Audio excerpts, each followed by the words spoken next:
The Toyota Corolla has enjoyed an unassailable reputation as the archetypal motoring appliance for all people and all seasons. But in recent years, it's had to fend off serious rivalry, particularly from the Koreans.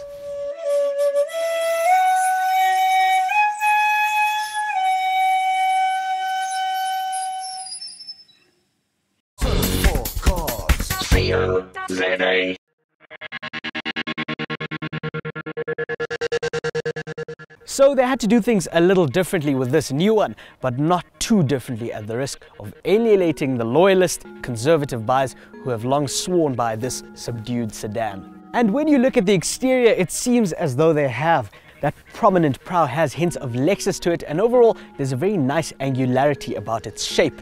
And at the launch of the new Corolla, the marketing folks even said that it has a lower drag coefficient than a Porsche 911.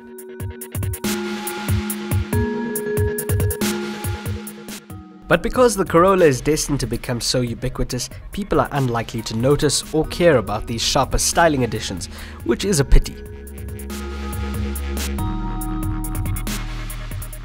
Although it is more aerodynamic than a Porsche, you simply cannot expect it to perform like one.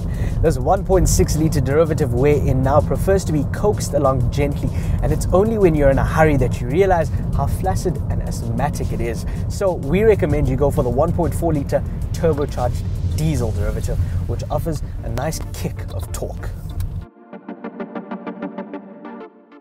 But apart from that, praise must be showered on the way it behaves itself. The Corolla tracks forward steadily and with an assuring air of confidence on the freeway and over poorer road surfaces. It feels very leisurely and dignified and relaxed as it cruises along. Show it some curves or abrupt directional changes and it might not thrill as much as an 86 sports car, but it certainly does feel composed. After we drove it at its launch, we said the clutch was much too light, but having experienced it in stop-and-go traffic, one realizes that that's not such a bad thing. Its 6-speed manual transmission requires nothing more than the mere flick of a wrist to swap cogs.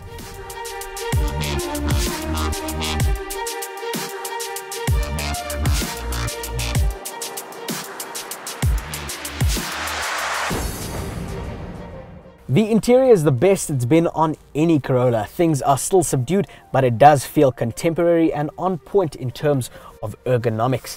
And they haven't skimped on the nice-to-haves either. This prestige model grade has leather upholstery, a reverse camera,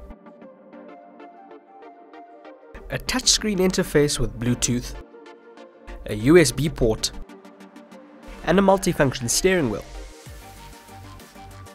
The finishes are plush and everything appears tightly screwed together.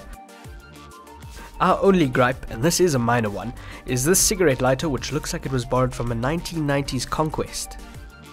And the value aspect is impressive. You get all of this for 241,900 Rand, which is very reasonable. The basic 1.3 Esteem model goes for 214,900 Rand, and even if you opt for the range-topping 1.8-litre CVT derivative, the most you'll pay is 283,900 Rand. In times of late, the Toyota brand has sustained some blows, with a number of recalls denting that perception that everything keeps going right.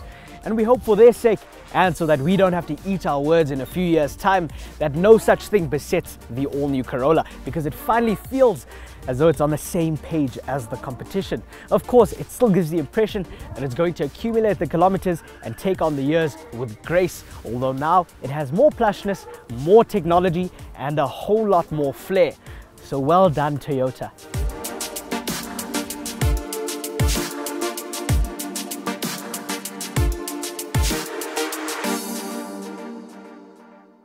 Thank you for joining us on another new car review. Please get social with us on Facebook, Google+, or Twitter, or click here to check out some of our other videos. And please don't forget to subscribe over here.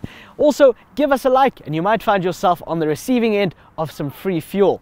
Until next time, drive safe.